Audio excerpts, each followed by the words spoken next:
इंतखाबात हो चुके थे और हस्बे तवक्का कामयाबी ने अलहदगी पसंदों के कदम चूमे थे। नफरत की फसल तैयार होकर कटने की मुंतज़िर थी। संग्राम संग्राम। हमारा देश बांग्लादेश और इस किस्म के दूसरे सवाकाना नारों से शहर के दरो दीवार लर्जने लगे थे।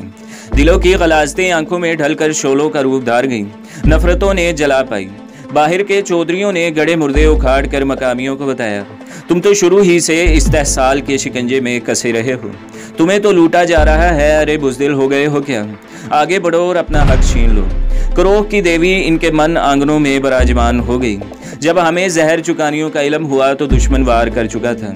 नींद के माथे उठे और अपने वर्गलाए हुए भाइयों को झंझोड़ने लगे कि भोले पंछियों बच जाओ, संभल जाओ, होश करो, हम आपस में अपने झगड़े निपटा लेंगे। किसी को सरपंच बनने का हक न दो। बंदर के हाथ में इंसाफ का तराजू थमाओगे तो कुछ हाथ ना आएगा। लेकिन यह मनोजी का वार था। इसके पीछे सदियों का तजर्बा कार फरमा था। इसकी पुश्त पनाही नस्लों ने की थी। इंतकाम का मीठा जहर उन्होंने कतरा कतरा करके भोले भाले बंगालियों के जहन में उतारा था। वो कछुए की रफ्तार ज़रूर चले थे लेकिन मुस्तकिल मिजाज थे। असबियत की दौड़ जीत गए थे। आज पहली मर्तबा हमारे ऑपरेशन रूम में पूरी संजीदगी से मुक्ति बाहिनी का नाम गूंजा था। दर्द भरे दिल तड़प उठे, पुरखलूस आंखें खून के आंसू रोईं।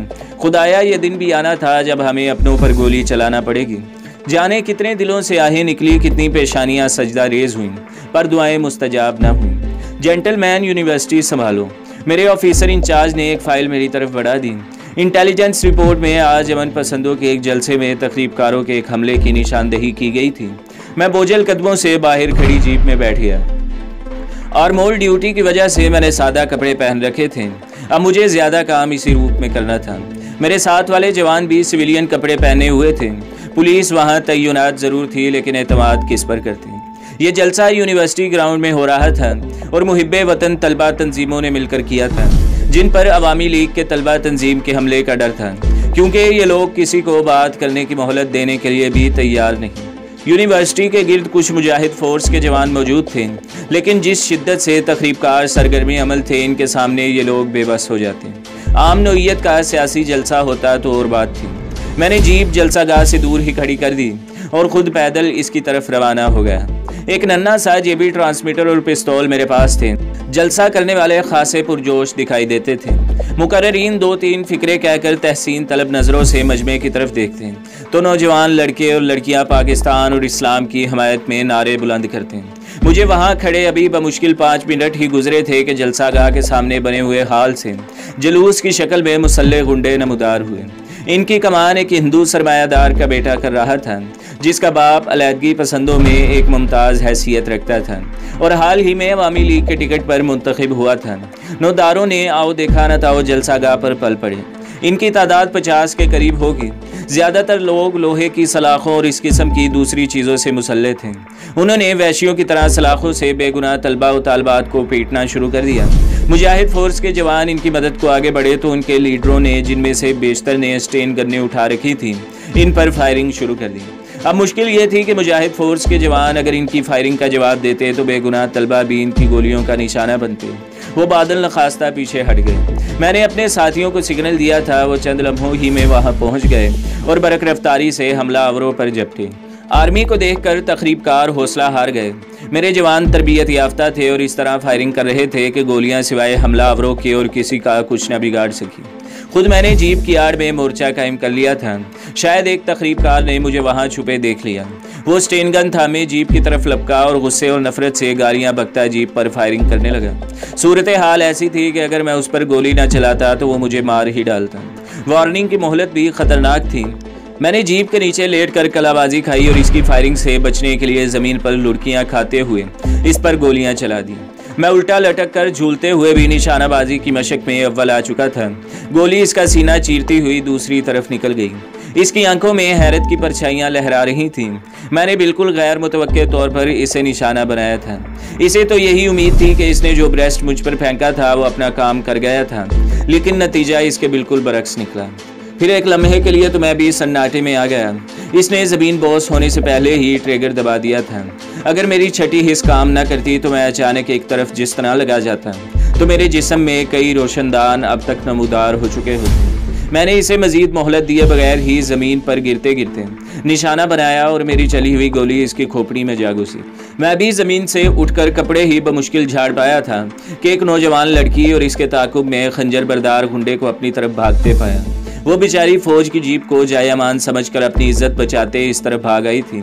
कत्लो गारतगरी का शौक तो था नहीं, वरना इसे गोली का निशाना बनाना मेरे बाएं हाथ का खेल था। मैंने तेजी से इन दोनों के दरमियान जुस्त लगाई और ज़मीन पर लेटे लेटे गुंडे को झकाई देकर इसकी टांगों पर ऐसा आड़ लगाया कि खंजर इसके हाथ से निकलकर दूर जा गिरा और वह ज़मीन पर लुढ़कियाँ खाने लगा। लेकिन हैरत अंगेज़ फुर्ती से दोबारा उठा। उठते उठते इसने खंजर उठा लिया और अब ख़तरनाक इरादे से मेरी सिमत बढ़ा। अपनी दानिश में इसने बड़ा ख़तरनाक वार किया था, मगर यह अलग बात कि मैंने जुड्डो का एक दाव लगाकर इसके बाजू की हड्डी तोड़ डाली। वो कराहता हुआ ज़मीन पर गिरा और लंबी लंबी सांसें लेने लगा। लड़की इसी असना में जीप से लगी फटी फटी नज़रों से ये तमाशा देख रही थी। मैं हाथ जोड़ता हुआ इसकी तरफ बढ़ा तो बेसाख्ता डर के मारे मुझसे लिपट गई। मैं चकरा कर रह गया। लड़की सिसक रही थी। मैंने उसकी पीठ थपते हुए उसे खुद से अलग कर दिया। मोहतरमा, आप फौज की हिफाजत में हैं, मुतमईन रही। बमुश्किल मैंने फिक्रा अदा किया था क्योंकि मेरा हलक अचानक खुश्क हो गया था। लड़की के उसान बहाल हुए तो इसे शायद अपनी लाशऊरी हरकत का एहसास भी हुआ था। खौफ की जगह खिफ़त ने ले ली थी और हया की परछाइयों ने इसके स्नोलाए चेहरे को कान की लुओं तक सुरख कर दिया। भाग दौड़ में इसका दुपट्टा भी कहीं जा गिरा था। वो कुछ कहने और ना कहने के दरमियान कहीं अटकी हुई थी। हया से इसके होंठ लरज रहे थे, लेकिन बात मुंह से निकल नहीं पा रही थी। कुछ ऐसी ही हालत मेरी भी थी। फिर इसकी आंखों में बेबसी के आंसू झिलमिलाने लगे। मैंने इसकी हालत का एहसास करते हुए जीप में रखी एक चादर इसको थमा दी। शुक्रिया, इसके हलक से फंसी फंसी आवाज़ निकली। इट इज़ ऑल राइट, मैंने कहते हुए इसे जीप में बैठने का इशारा किया और ख़ुद इस नौजवान की तरफ बढ़ा। हमलावर भाग गए थे, लेकिन जाते जाते जहां अपने 5 साथियों की लाशें छोड़ गए थे, वहां 4 तालिब इल्मों के खून से भी होली खेल चुके थे। मुजाहिद फोर्स का एक जवान जख्मी हुआ था। कुछ तालिब इल्म भी जख्मों की शिद्दत से करा रहे थे। मैंने तमाम जख्मियों को मुजाहिद फोर्स के जवानों की निगरानी में हस्पताल रवाना किया। फसाद से मुतासरा इलाके के इर्द गिर्द अपने जवानों को मुतय्यन किया और ख़ुद जीप की तरफ वापस आ गया। कहाँ जाएंगी आप? मैंने शर्मो हया से सिमटी इस लड़की से पूछा, जिसके चेहरे पर अभी तक खौफ की परछाइयाँ लरज रही थीं। जी, मोहम्मदपुरे, इसने मुख्तसर सा जवाब दिया। मुझे इल्म था कि यह लड़की अगर गुंडों की लिस्ट में आ चुकी है तो वो बाहर भी इसके मुंतज़िर होंगे। फिर कोई ताकत मुझे भी मजबूर कर रही थी कि इसे अकेला न छोड़ूं, लेकिन न जाने क्यों इसके नज़दीक पहुंचकर मुझे घबराहट सी होने लगी थी। मेरी ख्वाहिश थी कि वो जल्द से जल्द मुझसे अलग हो जाए। ठीक है, मैं आपको छोड़ आता हूँ, मैंने किसी फैसले पर पहुँचते हुए इससे कहा। इसकी लंबी पलकें उठी और मुझ पर फसूम फूंक गई। शायद आंखों ही आंखों में इसने मेरा शुक्रिया अदा किया था। जीप स्टार्ट होकर आगे बढ़ी। मैंने किसी अचानक खतरे के पेश नज़र लोड स्टेन गन इसके और अपने दरमियान रख ली। जीप ढाका की सड़कें नापने लगी और मुझे अपना आप कुछ खाली खाली सा महसूस हो रहा था। अभी तक मैंने इसकी तरफ देखा भी नहीं था। अपनी नज़रें सामने मरकूज़ रखी थी। एक चोर सा दिल में बैठा था। मैं इस वक्त इस कैफियत को कोई नाम न दे सका। 1-2 दफ़ा चोर नज़रों से इसकी जानिब देखा था तो इसे भी इसी अमल में मसरूफ़ पाया। शायद वो भी इसी बेनाम सी कैफियत से गुजर रही थी। न जाने क्यों मेरा जी चाहता था कि अभी मोहम्मदपुरा ना आए, लेकिन इसका क्या किया जाए, इसका घर आ गया। कहाँ उतरेगी आप? मैंने इसकी तरफ देखे बगैर पूछा। जी बस यही। उसने जीप रोकने का इशारा किया। मैंने जीप खड़ी कर दी। मुंह से कुछ न कहा। वो भी नीचे उतर कर खड़ी हो गई।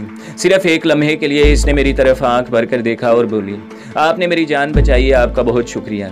इसने नज़रें झुका ली। यह हमारा फ़र्ज़ है, इसमें ऐसे शुक्रिया की बात तो नहीं है। मुझसे रहा न गया। अच्छा जी, खुदा हाफिज़ कहकर वो चल दी। मैं उसे देखता ही रह गया।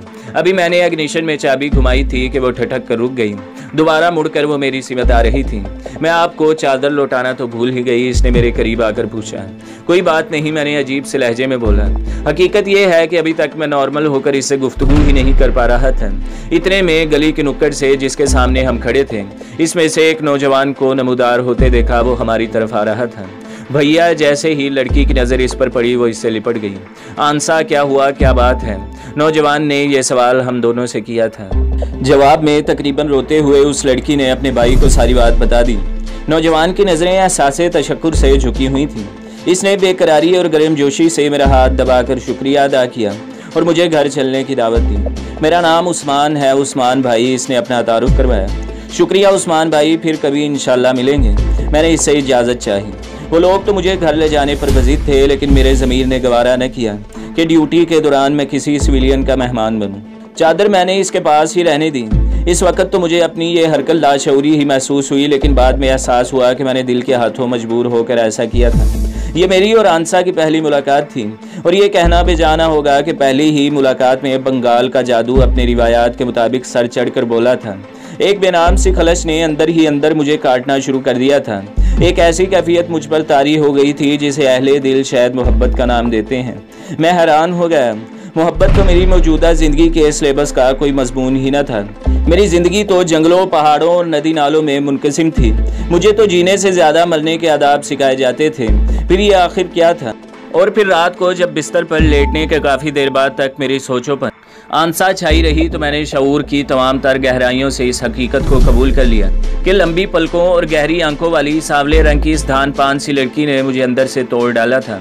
मेरी नज़रियात इससे मुतल्लिक सोचों की अलगार के सामने रेत की दीवार बनकर बह गए, और ये सोचते सोचते मैं नींद के आगोश में समा गया। क्या वाकई मैं उसकी जुल्फ़ों का असीर हो चुका था? अगले रोज़ जब शाम को मैं मामूल के गश्त से वापस लौटा, तो गेट ही पर मुझे पैगाम मिला कि एक साहिब दोपहर से मेरे कमरे में मेरे मुंतज़िर हैं। कौन हो सकता है? मैंने दिल ही दिल में सोचा। जीप से उतर कर जब मैं कमरे में दाखिल हुआ, तो एक बुजुर्ग मेरी पलंग पर सर झुकाए बैठे थे। इनकी पगड़ी करीब ही मेज़ पर रखी हुई थी।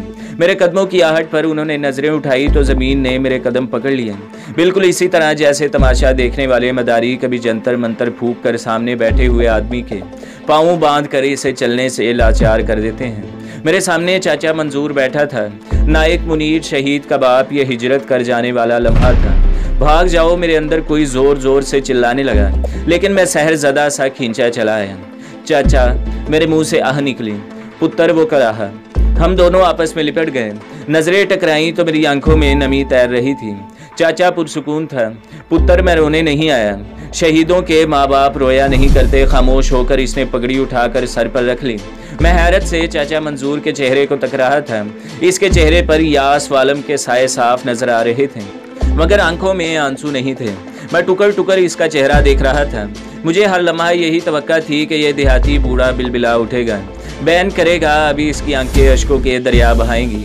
कोई बाप अपने बेटे की मौत पर इतना साबिर नहीं रहता, लेकिन इसकी आंखों में तो तमानियत का एक सागर बलगोरे खा रहा था। वहाँ तो पदराना शफकत की चमक के सिवा और कुछ दिखाई नहीं देता था, और यह चमक दो चंद होती जा रही थी। अपनी ऐनक के शीशे इसने पगड़ी के पल्लू से साफ किए और बावकार नजरों से मेरी सिमत देखते हुए कहा, बच्चा, मौला ऐसे गबरू नसीब वालों को दिया करता है जो मुल्को कौम का नाम ही रोशन नहीं करते, माँ बाप का सर भी फख्र से बुलंद कर देते हैं। मेरा मुनीर मौला की अमानत थी। मैंने बड़ी जानदारी से इसकी रखवाली की। इसमें खयानत नहीं होने दी। रोज़े क़यामत में मौला से अपनी खिदमत का सिला पाऊंगा। चंद सानिये वो खामोश हो गए, फिर अपनी पुरज़म आंखें ऊपर उठाईं। एक फांद सी दिल में ज़रूर थी।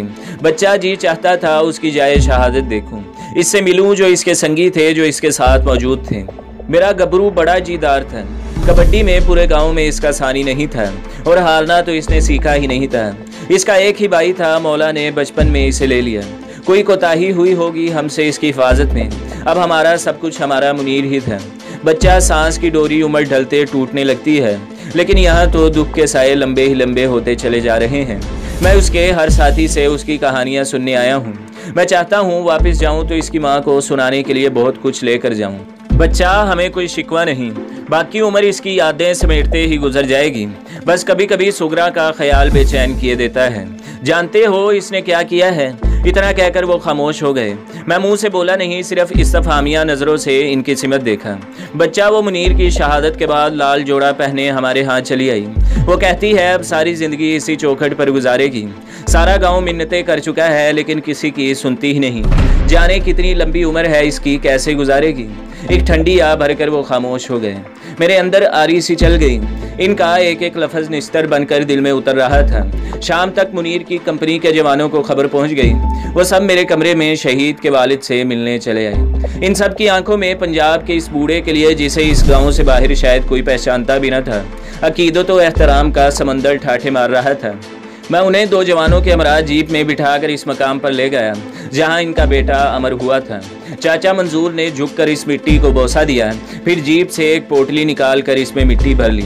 इस मिट्टी की सूंधी सूंधी बास में, इन खेतों की महकती हरियाली में इस शहीद के लहू की आमेज़श थी। वो इसी धरती का सपूत था, इसी के लिए कट गया। ये शहीद अपनी धरती का सुहाग होते हैं। इनके लहू की तमाज़त ही इस सुहाग की सलामती की जामिन है। चाचा मंसूर ने वहीं 2 रकत नमाज अदा की।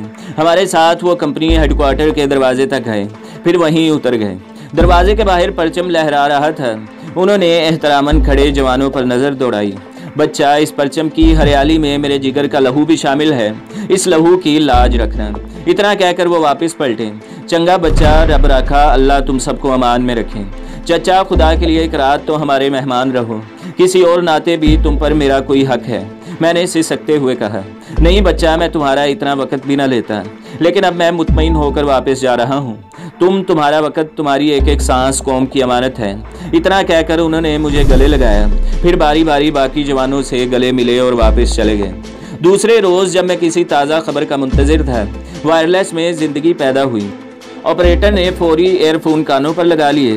दूसरी सिमत से मिलने वाली इतला पर वो अपने सामने रखे कागज़ पर नोट करता जा रहा था। जैसे ही सिलसिला मुनक़ता हुआ, वो फुर्ती से एयरफोन उतार कर मेरी तरफ बढ़ा। पैगाम कोड वर्ड्स में आया था, जिसमें बताया गया था कि एक मुकामी हमदर्द की इतला के मुताबिक ढाका के एक बाजार में कुछ मुश्तबा शख्स एक मकान में जमा हैं। इसके अलावा भी इसने पुरअसरार लोगों की आमदोरफ्त और कुछ हरकतें यहाँ नोट की थीं। जिस जगह से मुतल्लिक इतला मिली थी, वहाँ फौज का पहुँचकर कार्रवाई करना बिल्कुल बेसूद था। हम लोग जाहिर है कि वर्दियाँ पहनकर जाते और बाजार में दाखिल होते ही पहचाने जाते, जिसके बाद इन लोगों का खबरदार होना यकीनी था। इन तकरीबकारों से एक बड़ा खतरा ये भी मौजूद रहता था कि ये पुरअमन शहरियों को यरगमाल बनाकर ब्लैकमेलिंग शुरू कर देते थे। इससे पहले कुछ वाक़यात ऐसे हो चुके थे, जिसके बाद से हम लोग खासे मोहतात हो गए थे। मैंने फ़ौरन अपने स्पेशल स्क्वाड्स के नौजवानों को बुलाया। हमारे सूबेदार साहब ने हर हल्का अच्छी तरह देखा हुआ था, जबकि मुझे इसकी कोई खबर नहीं थी। सूबेदार साहब ने जल्दी जल्दी एक कागज़ पर लकीरें लगाकर इसका नक्शा बनाया, इर्द गिर्द के मोहल्लों और सड़कों की निशानदेही की और मुमकिन ख़तरात की निशानदेही भी कर दी।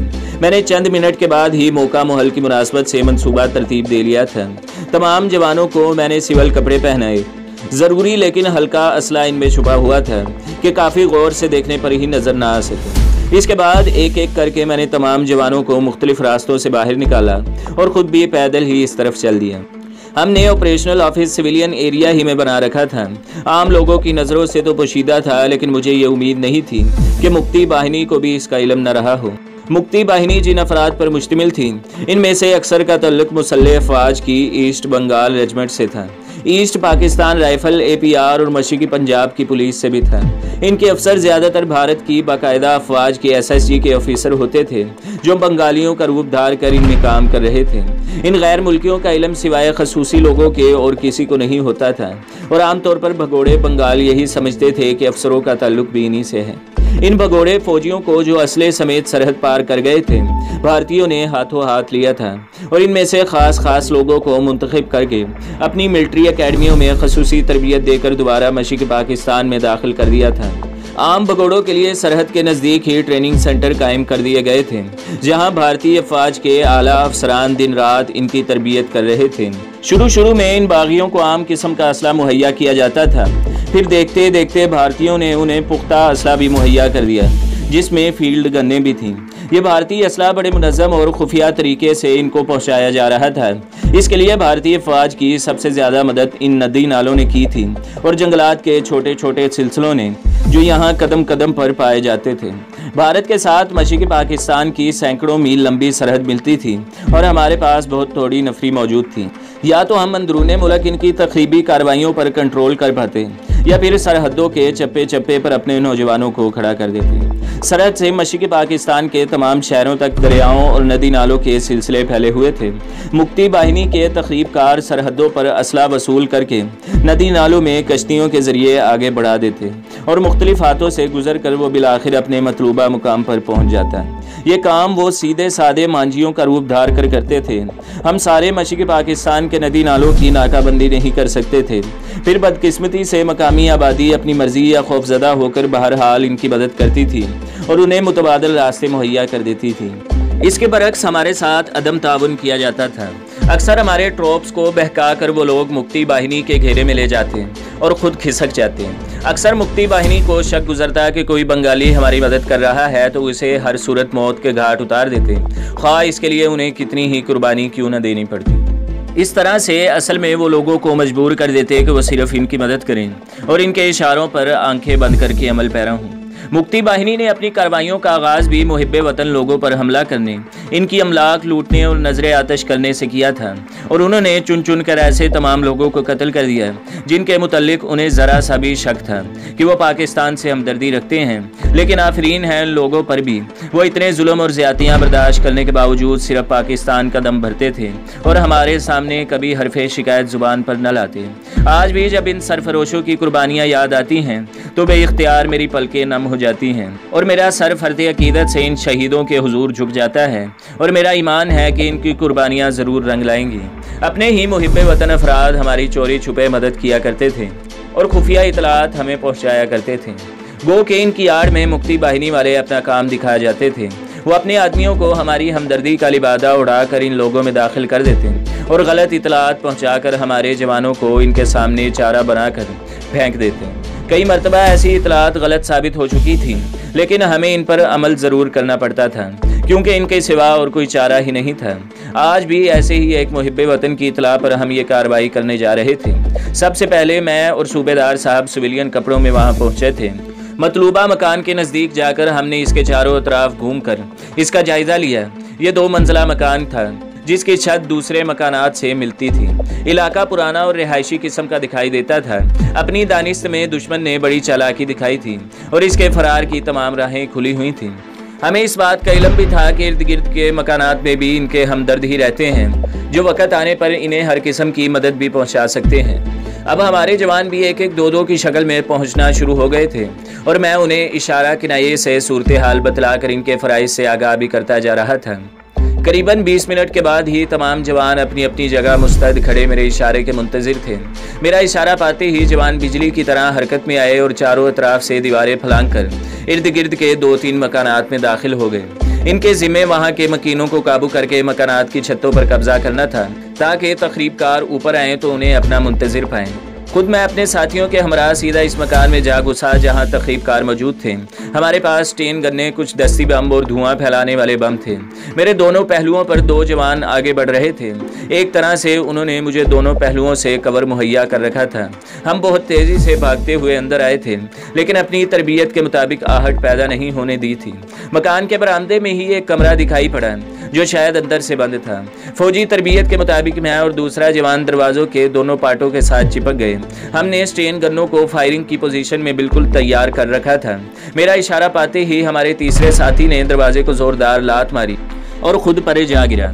इसके साथ ही हम तेज़ी से अंदर की सिमत घूम गए जहां 5 आदमी अपने सामने शराब की बोतल रखे हक्का बक्का हमें घूर रहे थे। हैंड्स अप, मैंने उन्हें ललकारा। वो तमाम के तमाम किसी मैकेनिकल अमल के ताबे उठ खड़े हुए और अपने हाथ खड़े कर दिए। दीवार की तरफ घूमो, मैंने अगला हुक्म दिया। उन्होंने तामील की। मेरे दोनों साथियों ने फुर्ती से उनकी जेबें टटोली।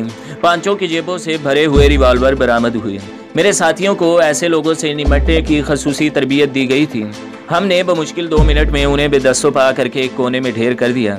अभी आखिरी आदमी को बांध कर फारिग हुए ही थे कि फायरिंग से मकान के दरो दीवार लर्जने लगे। दूसरी मंजिल पर बैठे लोगों को शक गुजरा था और उन्होंने कमरे की खिड़कियों में मोर्चे संभाल लिए थे। खैरियत गुजरी के मकान के सामने का इलाका खाली हो चुका था और लोग हमारी भागम दौड़ से खौफजदा होकर भाग गए थे, वरना बहुत जानी नुकसान होता। मैंने अपने दोनों जवानों को कैदियों की हिफाजत के लिए छोड़ा और खुद इन सीढ़ियों तक जा पहुंचा जो दूसरी मंजिल के इस कमरे की तरफ जा रही थी जहां वो लोग मोर्चा बनाए बैठे थे। हमारे दूसरे साथियों ने इस हसना में बड़ी फुर्ती और जाफशानी से कोई गोली चलाए बगैर ही अपना ऑपरेशन मुकम्मल कर लिया था। वो दूसरे मकानात से इनकी फायरिंग का जवाब दे रहे थे। तकरीबकारों को उन्होंने अपनी सिमत उलझा रखा था, लेकिन वो नीचे से भी गाफिल नहीं थे। उन्हें इल्म था कि ज़रूर नीचे हम मौजूद हैं। जब फायरिंग की आवाज़ पर भी इनके निचले साथियों की तरफ से कोई रद्द-ए-अमल जाहिर न हुआ तो उन्होंने समझ लिया होगा कि काबू में आ चुके हैं। इस दौरान जिस किसी ने छत के जरिए फरार होने की कोशिश की वो हमारे दूसरे मकानात की छतों पर मौजूद साथियों की गोलियों का निशाना बन गया। मैं आहिस्ता आहिस्ता सिरकता हुआ सीढ़ियों के एक कोने तक जा पहुंचा। अभी मैंने सूरत हाल का जायजा लेने को सर उठाकर देखना ही चाहा था कि अचानक रेत टट की आवाज़ सुनाई दी। गोली मेरे बालों को छूती गुजर गई। मैं उलटकर सीढ़ियों के साथ ही जा गिरा और इस तरह जाहिर किया जैसे मुझे गोलियां लग गई हैं। ऐसे मौके पर जोश से ज़्यादा होश की ज़रूरत होती है। कमांडोज के लिए इन वाक़यात की कोई अहमियत नहीं होती। अगर वो अचानक घेरे में आ जाएं, या गोलियों की बारिश में घिर जाएं तो इनका ब्लड प्रेशर न घटता है न बढ़ता है। सच्ची बात तो ये है, हम लोग ऐसी चीज़ों को खेल तमाशे से ज़्यादा अहमियत नहीं देते। सीढ़ियों में मौजूद तकरीबकार ने यही समझा कि मेरी छुट्टी हो गई। वो धड़ धड़ करता तेज़ी से नीचे आने लगा और यही मैं चाहता था। जैसे ही वो मेरे नज़दीक से गुजरा, मैं पंजों के बल उछल कर खड़ा हो गया और ज़ोरदार हाथ इसकी गर्दन पर दे मारा। वो इतनी तेज़ी से सीढ़ियों से लुढ़का और सामने दीवार से जा टकराया। इसके ज़मीन पर गिरने से पहले ही मैंने स्टेन गन को घुमाकर इसके सर पर दे मारा और इसके सर से खून का फुआरा उबला और मेरी पेट से लगने वाली ज़ोरदार ज़रब से वो डगराता हुआ ज़मीन पर आ पड़ा।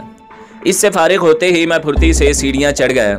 सामने वो दरवाज़ा नजर आया जिसके बाहर मेरा शिकार पहरा दे रहा था और फायरिंग करने वालों को इस बात का इल्म नहीं था कि बाहर क्या क़यामत गुजर गई है। वो अपने काम में जुटे हुए थे और सर नीचे झुकाए खिड़कियों से अंधाधुंध फायरिंग कर रहे थे। मैंने दरवाजे को ठोकर लगाई और चंद सेकंड्स में मेरी स्टेन गन ने वहाँ मौजूद चारों तकरीबकारों को चाट लिया। मैंने उन्हें सर घुमाकर इस तरफ देखने की भी मोहलत नहीं दी थी। यहाँ से फारिग होकर नीचे आया। तकरीबकारों की मुज़ाहमत ख़त्म हो चुकी थी। बच्ची सहमी हुई एक कोने में बैठी थी। मैंने इसकी पोजीशन को मद्देनज़र रखा था। वो बिल्कुल महफूज रही। चंद लम्हों बाद हम बकिया तकरीबकारों को हाँकते हुए बाहर ले आए। मैदान जंग में दुश्मनों के बच्चे को बचाने के लिए कोई कमांडर अपनी फ़ौज दाव पर नहीं लगाता, जबकि इस बच्ची के वालिदैन भी इन्हीं लोगों के साथ थे। लेकिन हम में जो इंसानियत अभी जिंदा थी, ये हमारी कौम की बच्ची थी। क्या हुआ अगर आज इसके वालिदैन और हमारे बीच नफरत की एक दीवार हाइल थी? आखिर थे तो हम एक ही। हमारा खमीर तो एक मिट्टी से उठा था। मकानों की खिड़कियों से लगे सहमे हुए खौफजदा लोग ये तमाशा देख रहे थे। मैंने बच्ची को मोहब्बत से गोद में उठा लिया।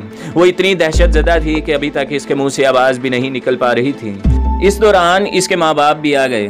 पहले तो इसकी माँ ने आगे बढ़कर बच्ची को दबोच लिया, फिर अपने खामन को बच्ची थमाकर वो इस जवान की तरफ लपकी जिसकी जवामर्दी ने इसकी जान बचाई थी। इसने दीवानावार इसके सर माथे को चूमना शुरू कर दिया। वो इस पर मिटी जा रही थी।